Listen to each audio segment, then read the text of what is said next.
Practical Anarchy, A Guide to Self-Determination, Dickie Dredd. Section 87, National versus Global Transformation.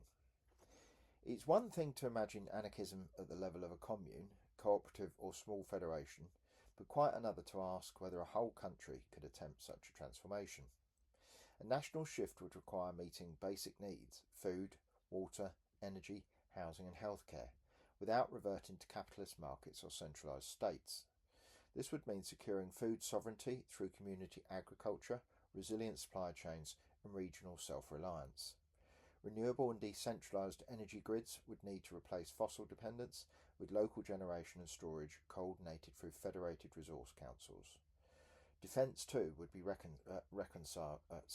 reconceived, not standing armies but popular militias and networks of self-defence, coordinated through assemblies and recallable delegates rather than hierarchical command. Borders present a profound challenge. Would an anarchist country retain traditional territorial lines, or instead treat mobility and exchange as commons to be negotiated across federated agreements? Refugee solidarity networks and sanctuary cities already experiment with such alternatives, but scaling them nationally would require international support. Without it, an anarchist society risks becoming a fortress or being consumed by hostile neighbours. Case studies help illuminate these dilemmas. Cuba's special period of the 1990s showed how, under conditions of embargo, local agriculture and decentralised resilience could prevent collapse, with agro-ecological innovation enabling survival. Corrala's experiments in participatory planning reveal that decentralised provision can succeed within a broader state framework. Yet, as we noted in an earlier section in relation to Spain and Rojava, isolated experiments can be sustained for a time, but they eventually face sanctions, economic strangulation or outright invasion. The lesson is sobering. National level anarchism may be possible, but only if embedded in wider solidarities. This points towards the global dimension. Any enduring anarchist future would require federations of federations, networks of councils linking across borders to share resources, coordinate ecological agreements, and dismantle the military-industrial systems that dominate international relations. Climate breakdown makes this a necessity even clearer.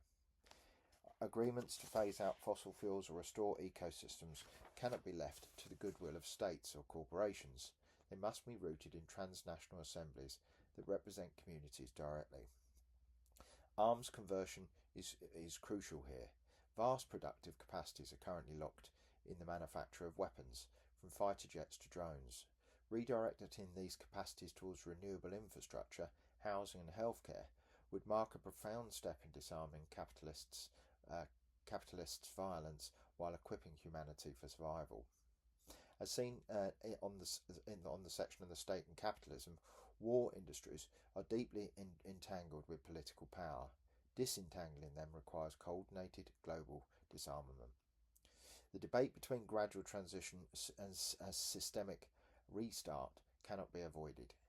Gradualism suggests that co-ops, commons and federations could proliferate until they displace state and capitalist structures through redundancy, much as mutual aid networks expanded during crises.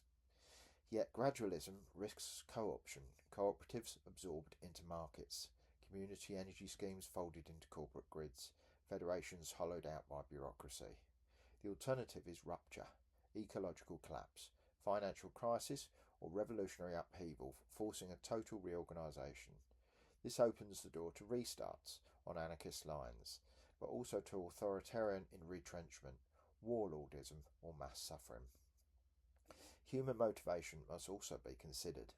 Would people willingly embrace radical change if food and energy were available but luxury is scarce? The persistence of status addiction suggests that national or global transformation must address cultural expectations as much as material provision.